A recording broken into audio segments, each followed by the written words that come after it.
부처님 전생이야기 본생경 제54회. 오늘은 본생경 2권 37가지 이야기 중에서 28번째 백발의 가르침에 대해 소개해 드리겠습니다.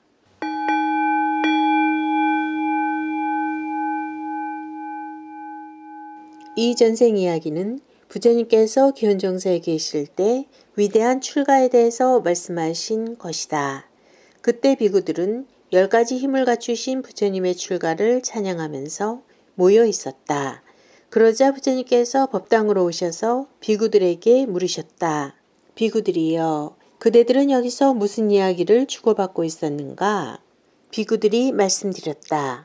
세존이시여, 저희들은 부처님의 위대한 출가를 찬양하면서 이야기를 나누고 있었습니다.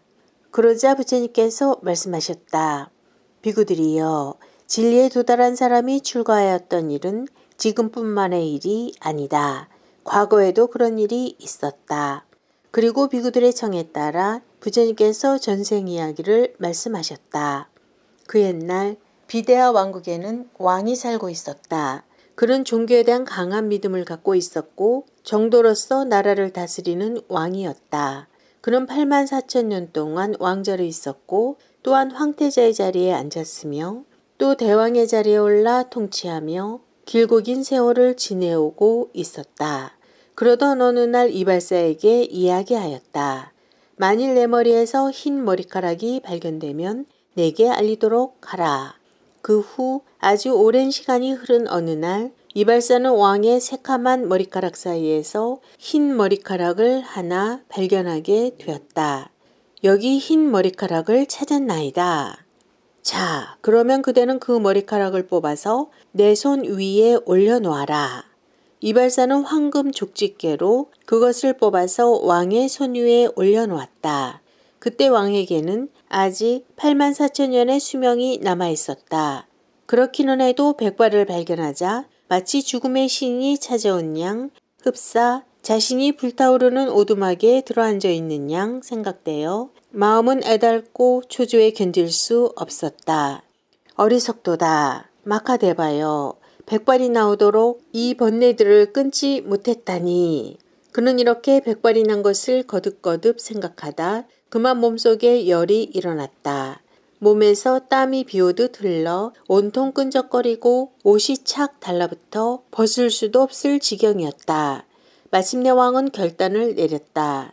지금이야말로 세속적인 생활에서 벗어날 수 있는 다시 없는 좋은 기회로다.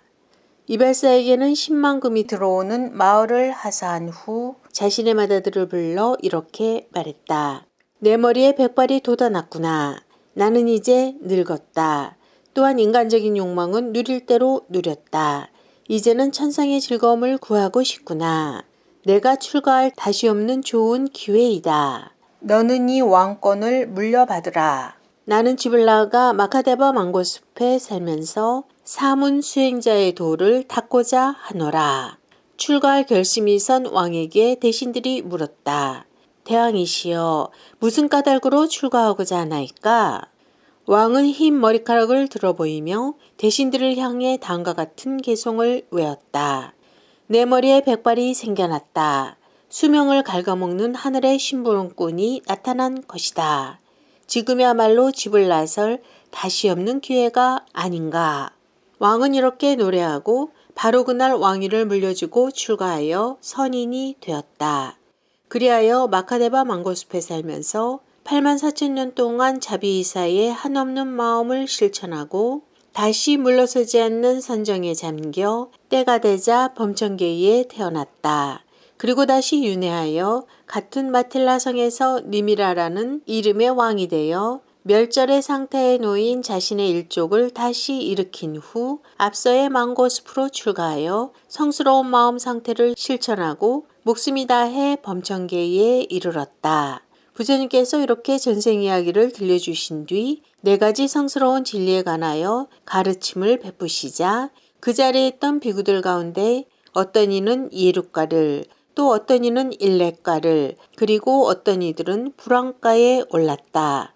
부처님께서 비구들이 깨달음의 경지에 오른 것을 아시고 이어서 말씀하셨다. 비구들이여, 그때의 이발사는 지금의 아난다이며 왕의 아들은 라울라요. 왕은 바로 지금의 나였다.